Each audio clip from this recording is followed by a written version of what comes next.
Unfortunately, Dr. Wunderlich didn't even know that that occurred. So it's just a terrible, scary message, and to that teacher and all other teachers, and I just find that my jaw was on the floor when I heard about it.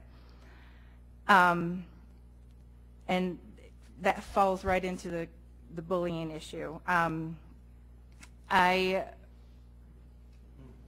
cannot believe that the bullying issue wasn't on our agenda tonight. It's a huge issue for our district, and I'm glad that it was put on there and we got to at least ask some questions and learn about the details of the task force and being able to interact with that, as that's what a board meeting should be. I'm so upset about the bullying and the behavior stories that come from families and this community. I spoke with the superintendent in a private meeting with him in December about teachers, absolutely great teachers, who came forward to me stressed and frustrated back then at the lack of support for students with mental health issues, and also their behavior concerns within their buildings. They were frustrated about how principals didn't seem to want to suspend. They felt there was something holding them back from that. They were frustrated that students who exhibit behaviors and then do not receive an adequate consequence get emboldened and continue that behavior. All of them shared my concern about how this is not only a terrible thing for the classroom and the school environment, but also for that individual student.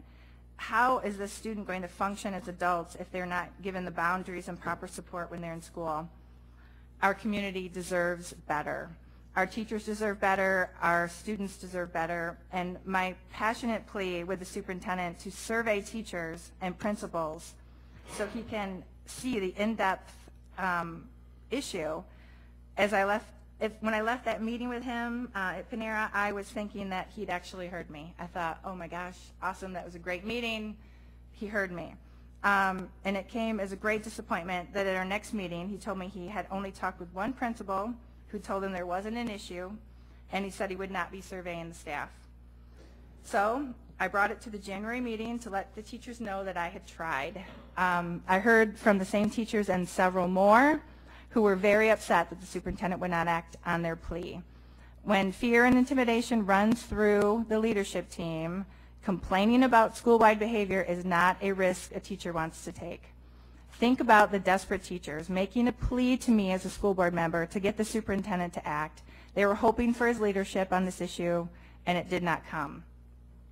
So we are finally paying attention now to this issue because of a parent going on social media. This bullying issue is a direct result of what the teachers and I were trying to get addressed last December. I addressed it as teachers struggling, and now parents have shown us that it's students suffering. It is heartbreaking on both levels. Teachers are crying and feeling unsuccessful every day in their classrooms, and students are suffering because they're having this happen to them. So now we have a task force, and I commend the parents and students who are working, and the board members and the staff who are working to create change. And we will watch the implementation of results closely and expect detailed reports to the community and board. It needs to work quickly. And I think in data and numbers, and Dr. Wunderlich had talked about, the superintendent had talked about inconsistencies, and I had asked for suspension numbers for the past 2 years, and, so far this year, and I was shocked at the results. Unfortunately, they do make sense in a disappointing way. They are all over the place. Some buildings have shockingly low numbers, like where they've only suspended 3 kids in a year, or 9 kids, and varying buildings, varying very widely between buildings. Ironically, in the past, the principal that suspended the most just retired in elementary, and it's with 55 suspensions in a year. And I do not interpret this as suspensions are the answer, not at all. However, when a child harms another and a suspension is not given when someone is physically hurt, there's a problem. And so you have to wonder, why is that problem? Why are teachers saying, I send my student down who did this and they hit someone or they got in a fight and then they come back to the room? Why? Why does that happen? And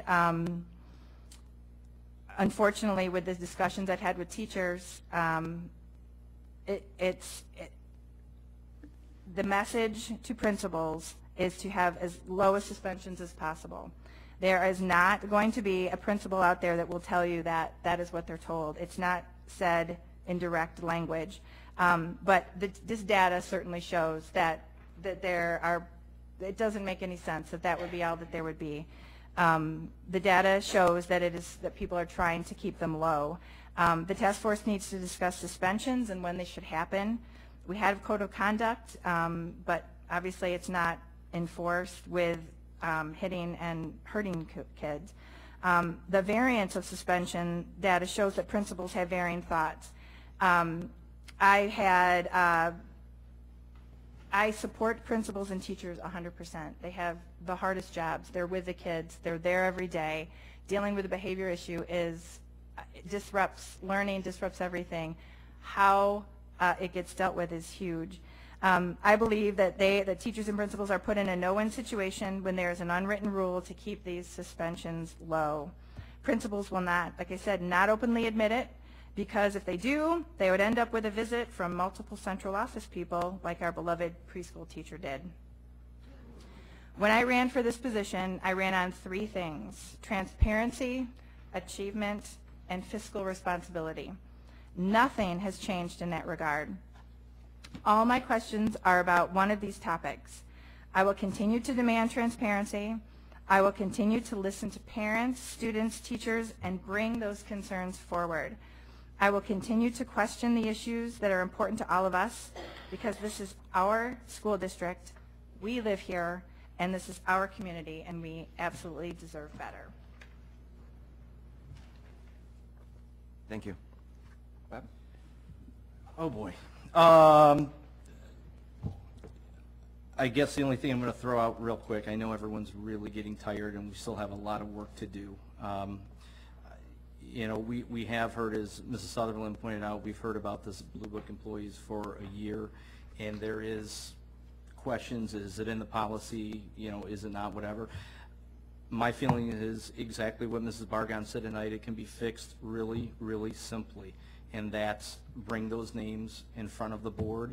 They're going to get passed, and we move on, because it's not healthy to continue to talk about this and talk about this and talk about this, and there's a really simple fix. And I know Dr. Wunderlich works for the board, and the board gives him direction.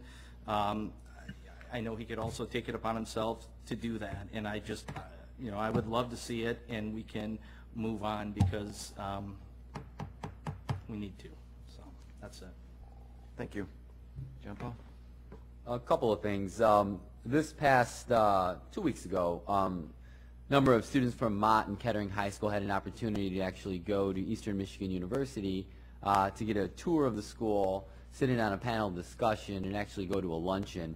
So it was a tremendous opportunity. It was juniors and seniors, and to look at not only Eastern Michigan University, but just the idea of college and the perspective of college and making it a tangible thing. We had about 50 students from Waterford, and many of them were really excited to be there. And I think in particularly they really liked the luncheon that they had, because it was a networking luncheon. It was almost like a gala, and they got to go and they got to interact with people who are in the education community, people who are in the college community, the president of the university. And I was really, really enlightened by it, and thought that it was such a tremendous opportunity for our kids. And I'm hoping that some of them will apply to Eastern Michigan University, U of M, Michigan State, wherever it would be, because higher education is achievable by our students, and it's education is, you know, the great equalizer in life. The Youth Assistance is going to have a night on April 27th for the Youth Assistance Recognition Night. Leaders in the community, student leaders in the community, are all going to be recognized with an award. Their parents are going to come out. They're going to be all dressed up, and there'll be you know, cookies and punch after. And then they receive these awards from elected officials. I myself will be there, so will Board Member Piggott, because we're both involved. You got to name us all if Oh, you got to name right. 2 of you. Well, I'm sure you all have been there in the past, you know, before. So, but I think we kind of have an interest, because he's the representative for the board to the Youth Assistance, and I'm the alternative. And I'm really excited because I nominated 2 students to get the award this year, and I believe board member Piggott's daughter will be receiving an award as well. I didn't nominate her, but I just heard tonight that she's gonna be getting that award. Want to touch on some of the things that have been happening over the community. I'll be quick because I know people want to get in public comment. It's been a long night. But I just cannot reiterate more that we have to be engaged as a board. We have to be involved. We have to be out there listening to the community, talking to the community, and the board represents you. We speak for you. When there are issues, when there are problems, we do tell you to follow the chain up the ladder. But it is good for us to know the information because we can pass that information along to our administration. They're not perfect. Sometimes things are going to happen. And having that extra balance or having that extra person that is representing you as an elected official is something that it really is sacred. It is of the highest honor to be able to serve this community. And I can think of a number of examples where the board has stepped in and had an opportunity to rectify a situation by adding the influence of the community. It was about a year ago when we had the bus privatization situation, when we were looking at privatizing our busing because we couldn't get enough bus drivers. It was the board that reached out to the community, that talked to members of the community, board members that got on those buses and went on bus routes to see and look and help diagnose the problem, to work with administration. And as a result of that, we didn't privatize our bus. We saved over 50 jobs here in the Waterford School District. And that was, I think, an awesome thing. And not only did we do that, we were also able to give raises to the bus drivers. And on top of that, we solved our busing issue. This year, our busing situation is running smoothly. Kids are getting to school on time, and a lot of the parents are happy. With regard to the early childhood program cut that had potentially been coming up the ranks, there were a lot of people out in the community that reached out to the board. I unfortunately found out about it on social media, and when a parent reached out to me, they were surprised that I had no information or no knowledge about it. But I wanted to get as much as I could. And as soon as I did, I reached out to administration, as did other board members, to represent our community. Then we could collectively look at it, make a decision, and give the superintendent some directive. We were able to save those early childhood programs. The bullying issue, the thing that has been going on for the past month that we've been looking at. This bullying issue has been something that many of us here on this board have received a lot of correspondences for. I've done my very best to reach out to take the reach out that many people have given me to follow up, ask administration to follow up. And it's something that we're going to continue to do. So your board is here to represent you, to act on your behalf. You elect us. We are the representatives to the school district. And I can say that that's what I'm going to do here as a board member. That's what I was elected to do, and that's something that I love to do. Thank you. Thank you. Joan, anything?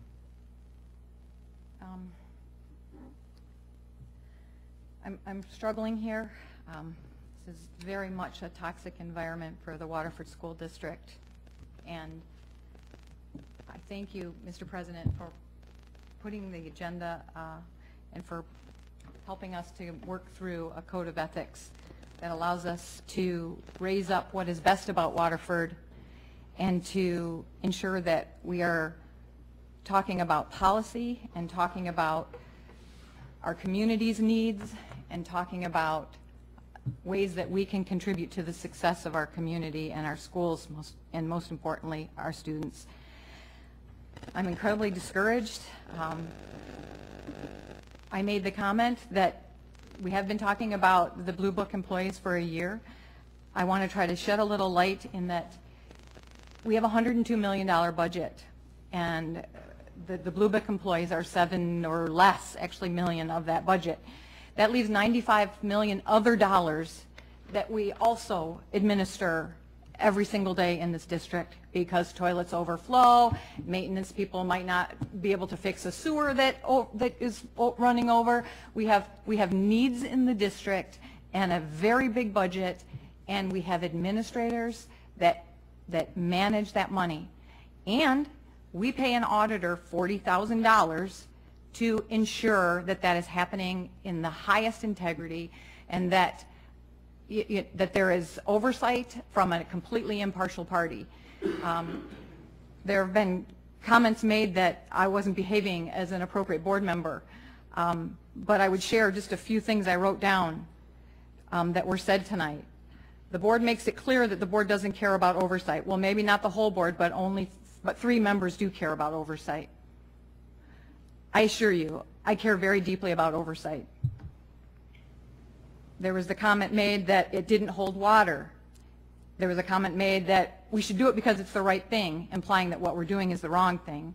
There was a comment that said we're hiding behind something, that we're not being transparent, that we have disappointing behavior, that we're living in a world of fear and intimidation, that this board is kept in the dark, that there were several incongruent reasons, that we were hoping for his leadership, but nothing has changed. None of these comments represent my experience with this administration, with this school board, with this school district. One board member does not speak for the whole board, and we have an absolutely phenomenal school district. We have phenomenal teachers. We have phenomenal support staff. We have phenomenal administrators, and we have a superintendent who seeks every day to communicate things to his school board members to ensure that we are aware. Is it possible that when we have 9,500 students and a myriad of teachers and programs and discipline actions that are taking place, that there's a judgment call that happens? The board cannot possibly know about every little transaction that happens in a district. That does not mean that we don't care about oversight. That means that we understand that our role is not to administer the day-to-day functions of the district, to be eyes in, hands off. And there's a very big distinction there. I am exhausted by the negativity, and I recognize that in this moment I'm contributing to it. So I apologize. I vacillate between wanting to take the high road every single time, but needing very much to defend this district that I care so deeply about. Our administrators work every day in the best interest of your children. Our administrators, and that is who seems to be under attack. Our teachers, of course, our support staff, our custodians, our bus drivers, our food service people, day in, day out, every day, without exception, work in the best interest of our students. And I just want you to know that. I want you to know that we are an amazing district, and we do amazing things with a lot less resources than our neighboring districts have to work with. We had so much to celebrate tonight. We had these stories that came before us, and I said it's not magic, but with the amount of money that we have and the results that we get, it might as well be magic, because it's unheard of. But it isn't the magic, it's the hard work, it's the perseverance, it's the dedication, the sheer dedication of our staff. And I do not want this board, we are one board, to undermine any of that, because we need to be raising it up. We need to be sharing the phenomenal work that our district is doing, and we need to be supporting it in every regard. I want to add just a couple other quick things. One is relative to suspensions, and I've heard it mentioned several times, but there is a House Bill 5618 through 5621 that amended the revised school code to require that schools operate under the rebuttable presumption that suspension or expulsion is not justified, with certain exceptions, and to consider other factors and options before suspending or expelling a student. The package of bills would make restorative practices one of those options to consider, and also would encourage schools to include restorative practices in their school bullying policies. These bills took effect August 1st of 2017. That is state law. So there are things that we cannot do that people might think we can do because our hands are tied by state law. I don't really know how to summarize, because my head spins after every board meeting with what can I do better, what can we as a board do better, how can we support one another better. I'll just assure you to know that we're trying. Thank you.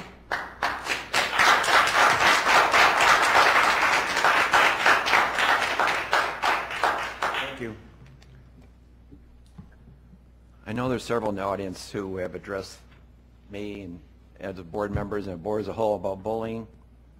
I just want to let you know that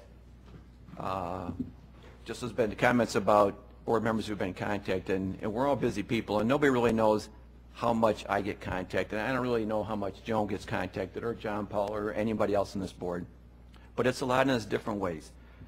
So I just want to tell you that I'm here to listen, but there's also a message out there that I'm hearing that says, okay, make sure you listen to all sides of the story. Go quickly, but be deliberate. And so my hope is that there is real productivity and that we don't just snatch on a solution to solve one person is complaining or 100 people are complaining, well, there's another side of the story. The second story I want to share is on this whole preschool thing. And all the people contacted me, particularly those in our district, here's the story I told them. I'm an old guy. I'm not a Facebook guy. I only do it to keep tabs on my mom most times. But I've been on this board long enough that I tell them the story that I've been at board meetings where you could not get a seat because we moved your favorite first grade teacher to third grade. We moved your favorite teacher from elementary, God forbid, to middle school. Or we moved your middle school teacher to elementary, or we moved your high school teacher into a different subject. That falls on building principles. Our population, our needs change every day. As a board member, I have no responsibility to say, you need 3 third graders and 2 first grade classes in it. No. So the same with preschool. And that's the story I told everyone who said, why are you changing? So we got a little more positive on this. We have Teacher of the Year. Amazing lady. She'll be recognized by the foundation. I encourage all board members to come on May 8th. But we need to invite her to a board meeting so that we can publicly recognize her for anyone who can't make that. And then the last comment is, there's a lot of good things going on this time of year because it's always like the final product, and one of them was just Select 50, and I meant to bring my program because if you read the program from those 50 kids, which we know are going to be proven leaderships because it's been going on so many years that there's leaderships people, high level, who come from those kids. When you read the comments, you don't hear, oh, thanks for teaching me math. You hear, thanks for connecting with me. Thanks for making me welcome. Thanks for making me what I thought was the odd person part of a group.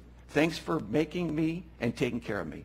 As much as it might frustrate all you teachers out there that, yes, I know you teach reading and I know you teach math, I appreciate not just teachers but every staff in every building who makes a connection with the one kid. They end up being Select 50 kids. I thank you for that. So next, if I keep my voice, we're going to move to audience comments on non-action items. If you still want to talk, when I call your name, please come to that microphone. If you decide that it's too late or you changed your mind, just wave me off. I will remind you that we're going to limit you to 5 minutes. Participants are asked to avoid statements that are personally directed, abusive, or obscene. I'm going to take it one step further tonight because I had a few phone calls.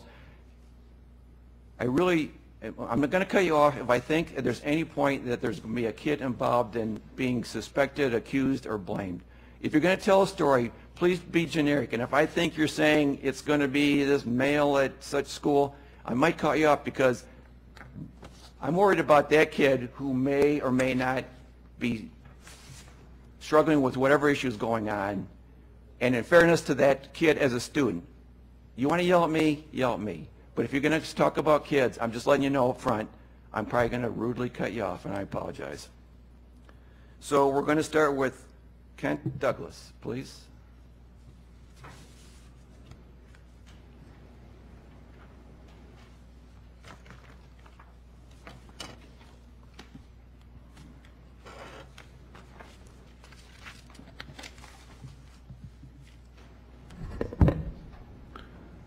You guys can hear me, right?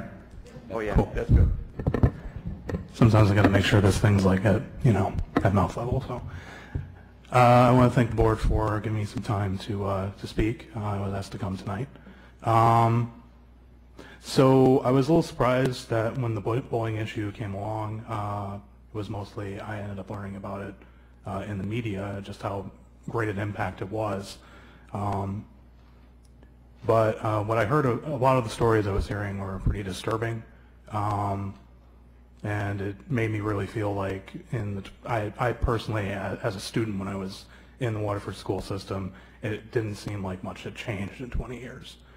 And just to reflect these comments, when we think about how we have to deal with what we're allowed to do when we're in school, there's always the simple problem with bullying is always a problem with power. And most students, when they see bullying, most administrators, teachers, I know in my case, in many cases, teachers did not act like this was legitimate, it actually happened. That people get driven into the mindset of, I'm just going to stay in my lane, and everything's going to be fine. Somebody will say something.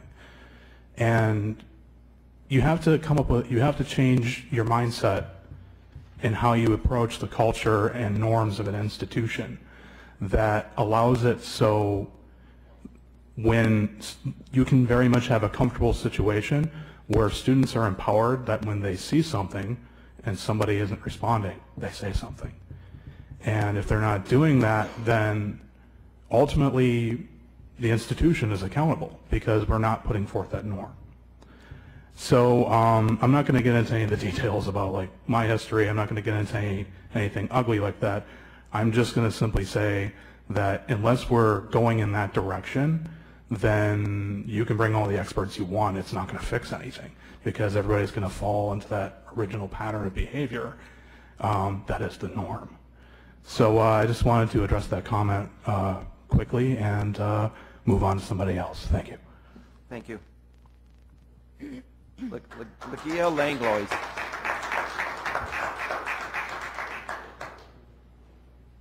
Somebody thinks she left. Ken Van Horn.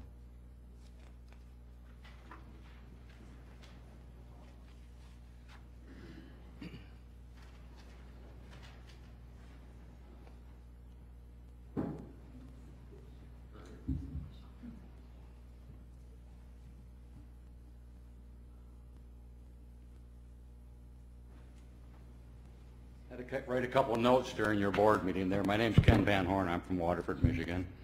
And first let me start with I watched some of the video on people coming and talking about their kids and what had happened to them with bullying. And the thing that struck me was post-traumatic stress syndrome. I came from a negotiating world with the UAW for 30 years. And I remember when I first started, I was representing people that were under post-stress from World War II in 1970.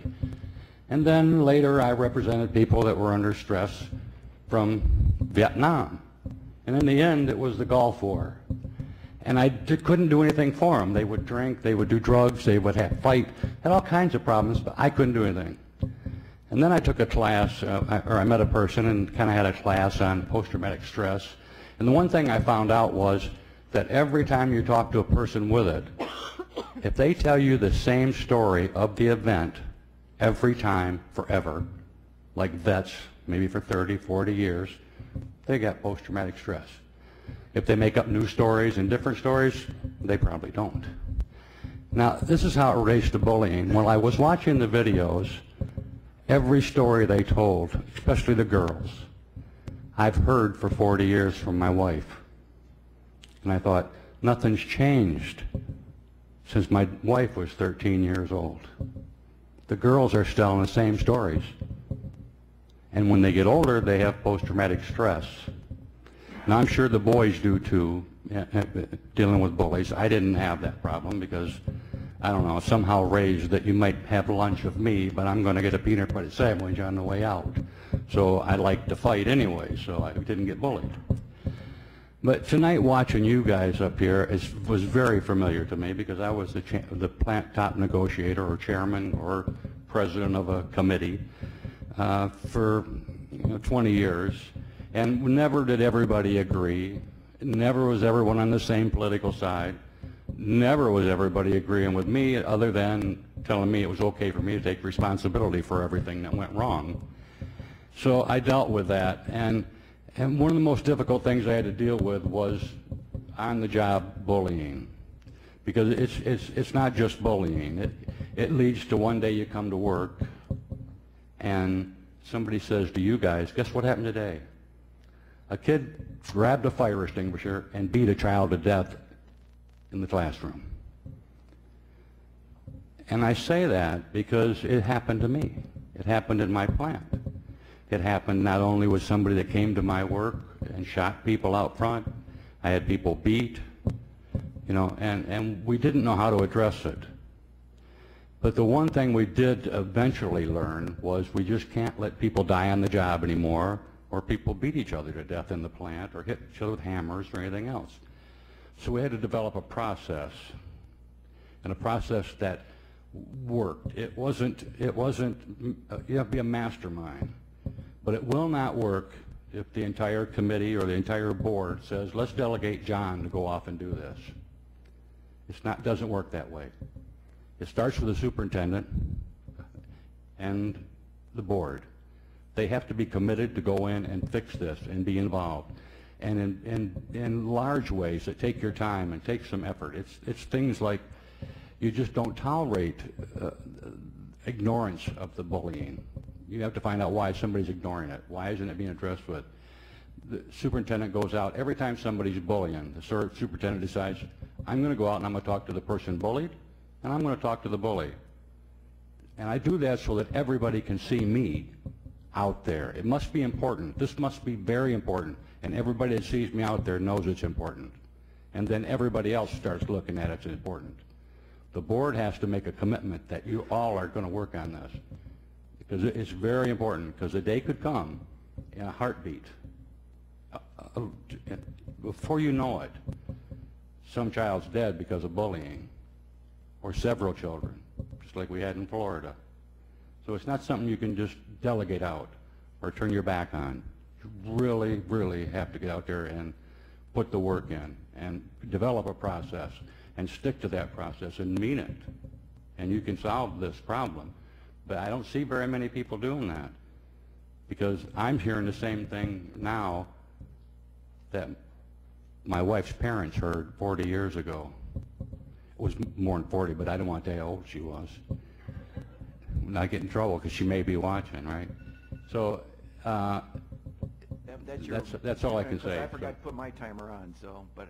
Yeah, so, and believe me, if there's anything I can do, I'll be more than happy to come help, sit on that committee you're going to create or something. I'll probably be a pain in the ass, though, if you do, because I won't get off of it, because once you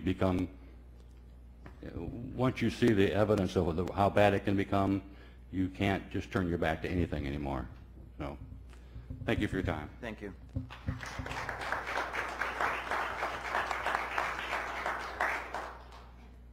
Amber Davis. There may be other comments about being on the committee. You know, obviously we all agree that a committee can be too large, but I think there'll be subsects of committees, and so perhaps, I'm not saying yes or no because I'm not part of it, but you may be called to do a portion of it. So I just want to let people know if you're like, hey, I didn't get on the May committee. Yep, got that. Thank you. All right. Is it low enough? Can you hear me? Yep. So I just wanted to introduce myself. My name's Amber, and I've been in Waterford for 26 years.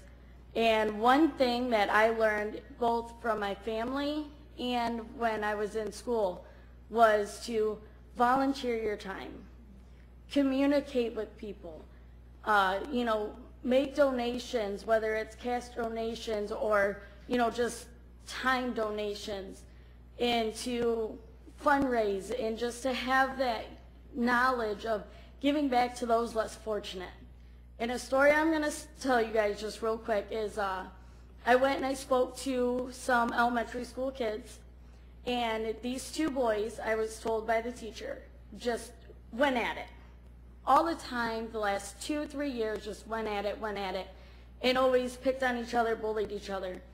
And we brought a cancer fundraiser into that school.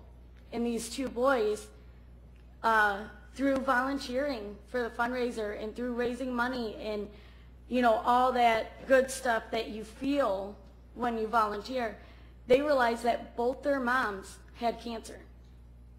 Both their moms were going through chemo. And to this day, I actually just called my cousin who goes to school with them. They are friends to this day. So I wanted to bring that up because I feel if we bring in programs, whether we're fundraising for cancer or we're fundraising for schools, we're fundraising for new snowplow trucks or buses or anything that the schools need, or even just fundraising for cancer or autism or any other things that we can fundraise for, these kids can then communicate on an emotional level. They can connect. Oh, your brother has autism, my sister has autism. Your mom has cancer, my dad has cancer. They connect. Those two bullies now have something to connect over versus fight over and argue over. I'm not saying it's going to fix everything. I'm not saying it's, the full solution. But I think this could be a very good start to a task force program to allow these kids to connect on an emotional level, since at elementary school age, they don't necessarily know how. You can bring in social workers to talk to them and question them and counsel them, but they're in elementary school. They want to have fun. They want to play. They want to run. They want to, do activities. So get these activities where they can also connect emotionally. I mean, these two boys that I was telling you about, they connected while playing a game that was raising money for cancer, and it just so happened that in those surroundings, the subject of both their moms having cancer came up. So I feel that bringing, showing these kids volunteer work and fundraising and just the whole communication and community getting involved, even if it's a spaghetti dinner to raise money for buses, they will be able to then connect on an emotional level, and maybe that bully and that kid he bullies will become friends. Maybe two bullies will become friends. And this is also going to instill the morals that people need as an adult. So it's it's kind of like a win-win for everything. The schools can benefit from it, the kids can benefit from it, and then you get the parents involved, which is even cooler, because then the parents get involved and those parents can connect, and then they can interact. You may have a parent that doesn't interact with this kid on a daily basis, and then sees these parents with their kids having so much fun and knowing who their kids are. They can learn from that. They can benefit from that. I think it could be an overall win for staff, parents, students to have these charity programs get more involved. And I'd really like to see, instead of us spending money on snowplow trucks, let's raise money for snowplow trucks. Let's raise money for schools. I don't know the laws, but I know when I was in high school, we raised money for stuff like that. We raised money to help. I don't know if you guys know who Woody was, but he was like the outdoor hall monitor when I was in high school. Not that old. He let me get away with a lot, so we won't go there. But we did a fundraiser at Mott to raise money when something broke on his truck, so the school board didn't have to pay for it. It didn't have to come out of school funds. So I think just even bringing that in and showing the kids what positivity they can do, this could be beneficial all around for the school board, the students, the schools, getting new roofs on the schools. I think it could just really benefit everybody. So if you guys want my info, John Paul can get you my phone number. He can gladly hand it out. Thank you. Thank you. Ethel Rivera.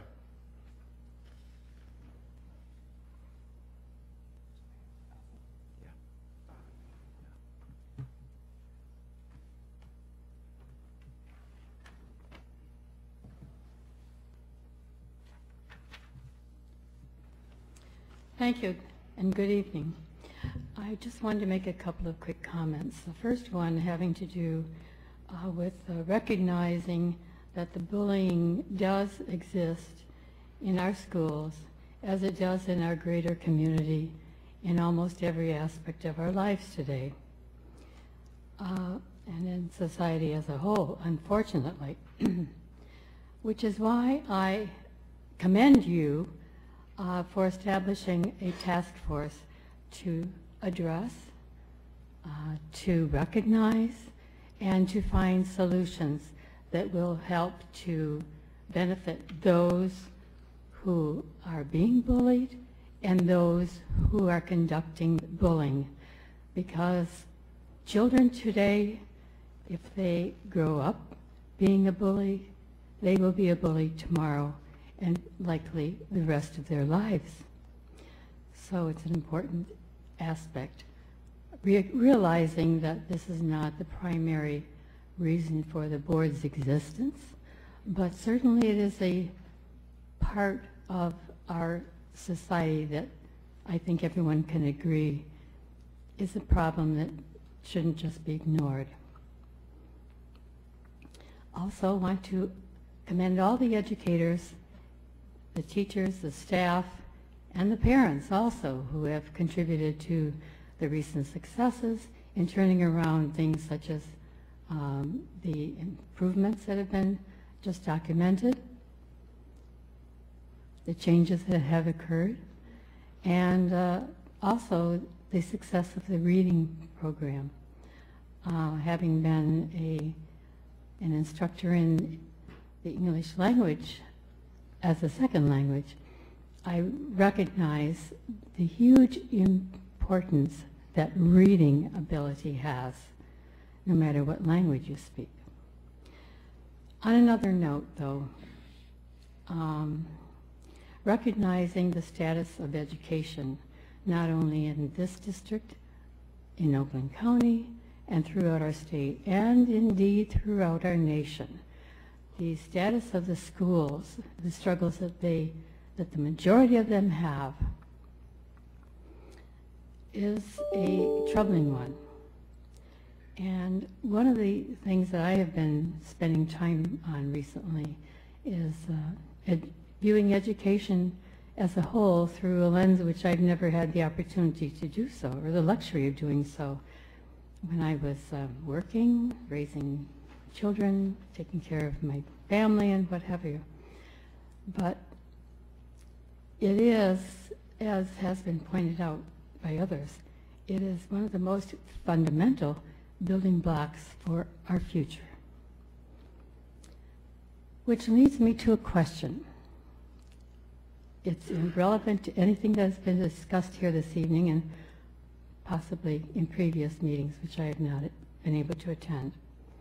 Does the district have any statistics relative to the number of children who have transferred out to, and those who have transferred in from charter schools?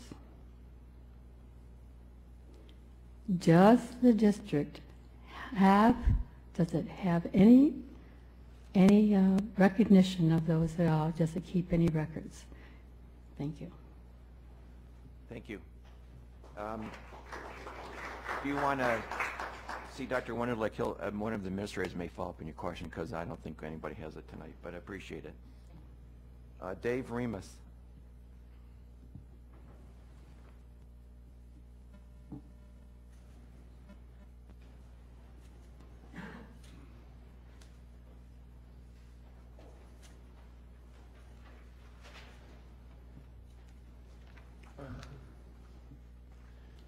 Just a note, in the March 28th meeting minutes, I had a sex change.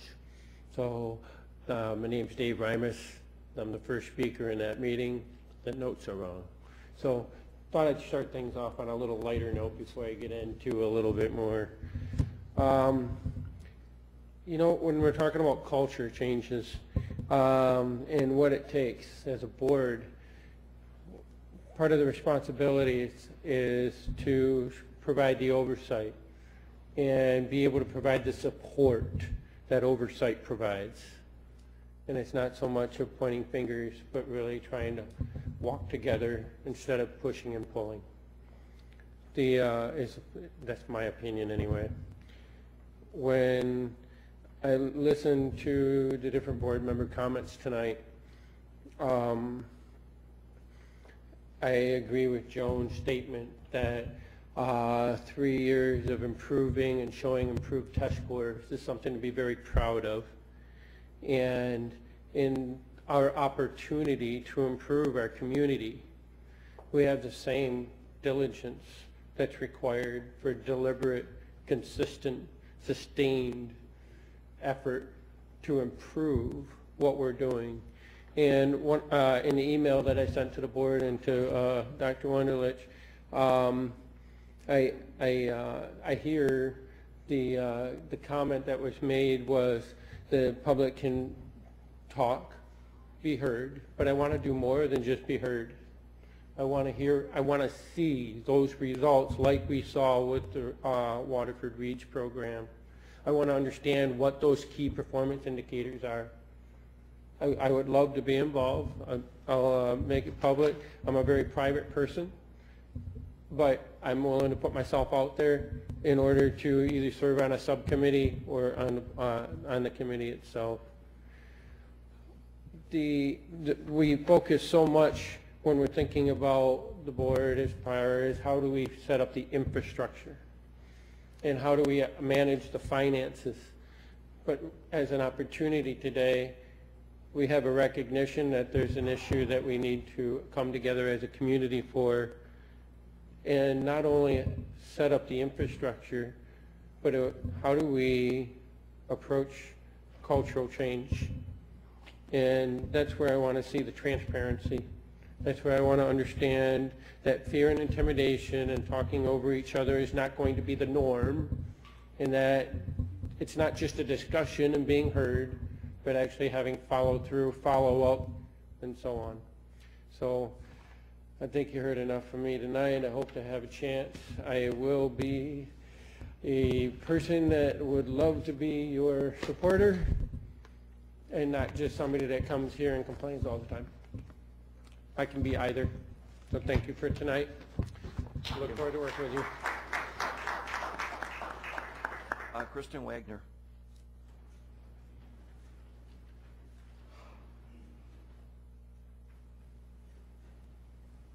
I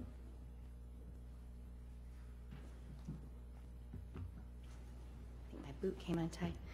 I actually wanted to talk about the law, which Mrs. Sutherland had mentioned earlier. That was what I had planned to talk about, because in all of this talking about the bullying, I think that what's been lost, and I'm afraid that maybe our board members aren't aware of the law completely in its entirety, and I know that many parents aren't aware of the law changes in its entirety.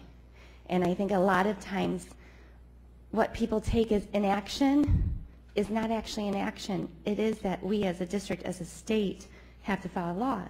And not that there is not an issue going on, and not that there aren't things that we need to address, but it also needs to be known that, as we heard at the meeting, for those of us that were there, on the Wednesday after the Monday meeting, we heard people from numerous communities. There was a gentleman from Clarkston who talked about what happened to his son at Pine Knob Elementary. There was a gentleman that talked about what happened to his children in Farmington, having teachers and friends and people in administration across the state, not just here, but in other states. This is a common society issue. But what I wanted to make sure is people knew, as Mrs. Sutherland had mentioned, the laws have changed, and they have greatly changed. And one thing the state also, I kept hearing zero tolerance policy. Why aren't we enforcing it? That is one of the reasons why the law changed, because our state realized they enacted the zero tolerance policy in 1999 after Columbine. As we all know, that didn't fix everything. In the last 20 years, that hasn't changed. Not just here, but we've seen it in Parkland and we've seen it in other areas. So what they realized was happening, and what our state is one of the highest expulsion states in our region. Our state is on a school to prison track. Suspensions and expulsions aren't working.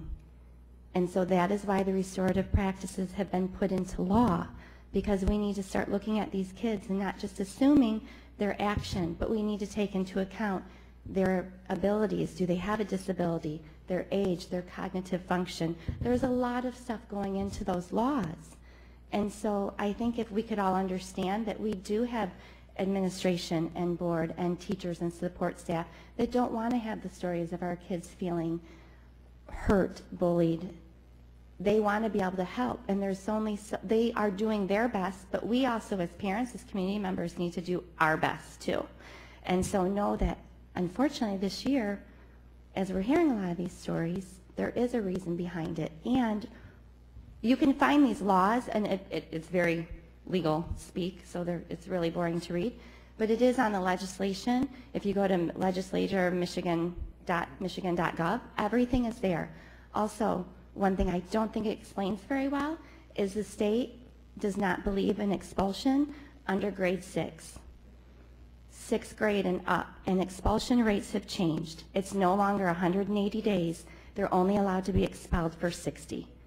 So I think all of that needs to be taken into account, and that maybe if we kind of understood what our schools had to work with, and it's not just our district, this isn't a Waterford law change, this is a state change, we might be able to have a little bit of a better understanding where our administrators are coming from when there are disciplinary issues in the building.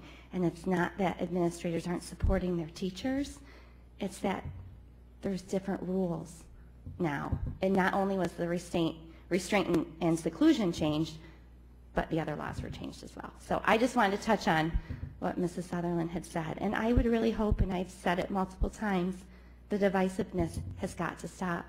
And it starts with all of you. We have to set better examples as parents, as teachers, as administrators, and as board members. Thank you. That's all.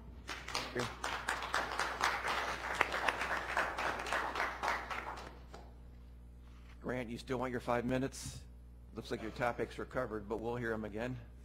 I've been here for 4 hours. I'm going to speak my 3 or 4 minutes.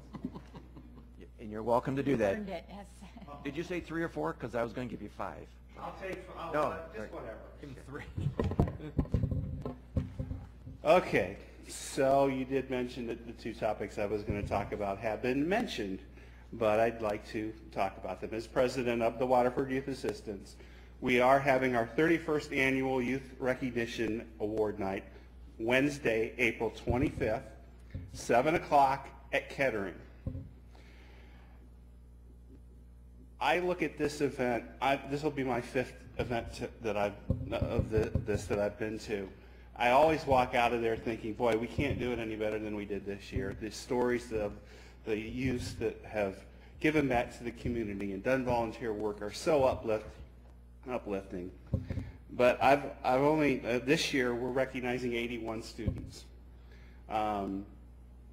which is about 15 more than we did last year. And I've read about 1/3 of the nominations so far, and I already know that this night is just going to be unbelievable and off the hook. So it's sort of like going to a revival. Remember tent revivals when we were young? You walked out of there, you were uplifted, and you felt a whole lot better. Well, you feel a lot better about your community and the youth of today when you hear the stories of the way these kids have given back and have done fundraisers and have mentored other students. If you can come, if you need an uplifting night, come to this event. We'll have cookies and punch after the event. There's only going to be 20 oatmeal raisin cookies because I hate them. And if there are extra cookies that I get to take home, in the past, those were the only ones left. So as president, I've said we're only going to get 1 tray with 20 oatmeal raisin cookies. 2 of them are for Gary Walls because he always questions me about it. So please come to that event. You'll really enjoy yourself. The second event is the Breakfast Optimist Club's 41st annual carless raffle. And it's called a carless raffle because we don't actually raffle off a car, we raffle off money, but the word carless gets everybody's attention. The Optimist Club does great work with children in the community. They recognize a School of the Month. They have oratory and writing contests. They donate money to other organizations. This is their big fundraiser. The tickets are not cheap, but it is well worth it. The event itself, as Robert said, is great fun. If you're the first ticket out, you get money. If you're the last ticket out, you get a big paycheck. There's some door prizes and other prizes during the event. It's a good dinner. So if you just want to have a good dinner and have some fun, okay, it would be a big ticket, but please consider joining the Optimists. And it is on May 4th, so May the 4th be with everybody to win all the prizes except for the big one. I'm hoping to win that one myself, but you know, I won the 50-50 this morning, and I think that $10 is going to probably, that's my luck for the year. So if I've got time, Robert, Chewbacca. Mary, a lot.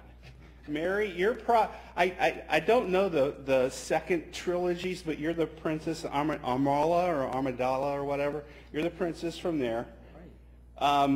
Bob and John Paul, you have to be Han Solo and Lando Calrissian. Joan? Who's who? You guys can decide that. Joan, you are Princess Leia, which would make Keith Luke Skywalker. And John, I'm sorry to say, as the president, that would make you the emperor. Thank you. Thank you. I want to be emperor. I like that one. Okay, you got it. Nikki Antun.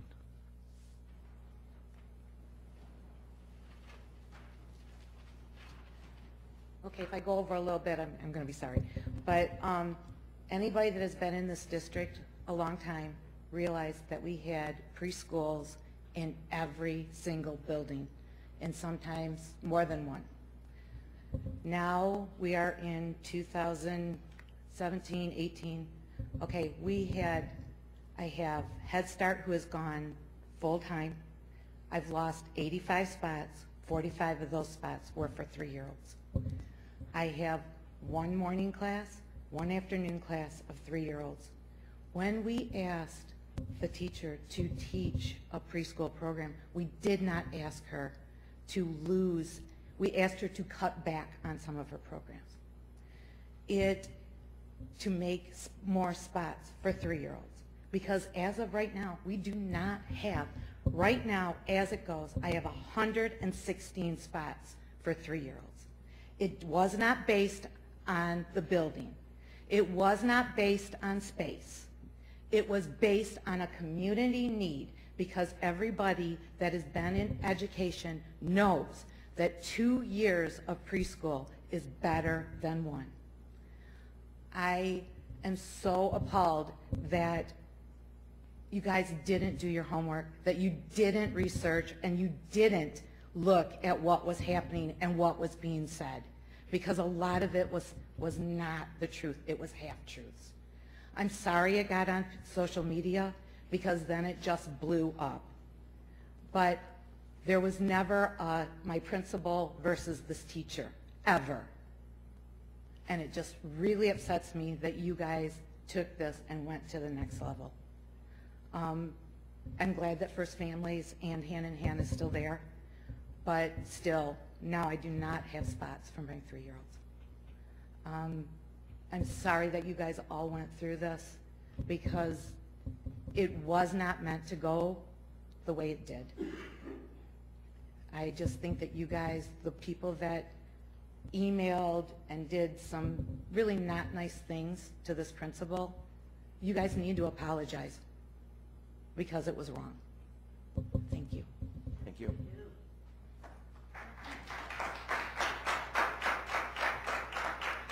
Is there anyone else who'd like to address the board?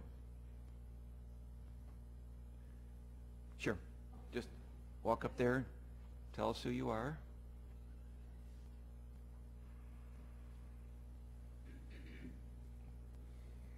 Hi, I'm Lisa Kane. I have 2 kids in the district. I was one of the lucky ones to get into Monica Hungerford's First Families and 3-year-old preschool once upon a time. While I was there, about half of the class was from out of the district. People would go to unbelievable lengths to get into her class. From West Bloomfield, from Fenton, from Lake Orion, from Clarkston, and then they'll leave. So while I am very sad that any of the programming was almost lost, keep in mind, The people who were complaining were people who were not staying here to bring their kids to K through 12. They're going to Roper, they're going back to West Bloomfield, and they're going back to Lake Orion, or wherever they think they're better than us at. So I think perhaps what we should consider is treating this program similar to the way we treat the STEM program. And I think that we should make sure that our Waterford residents get the benefit of the wonderful program that is offered at Stepanski before anyone from outside of our district. So perhaps that's something that can be considered in the future, and there will be people with a firestorm, but they're not people who are staying anyways. So sorry, they can go lobby for a wonderful program in their district. So that's all I wanted to say. Sorry it's so late, so I'm shutting up. Good night. Thank you.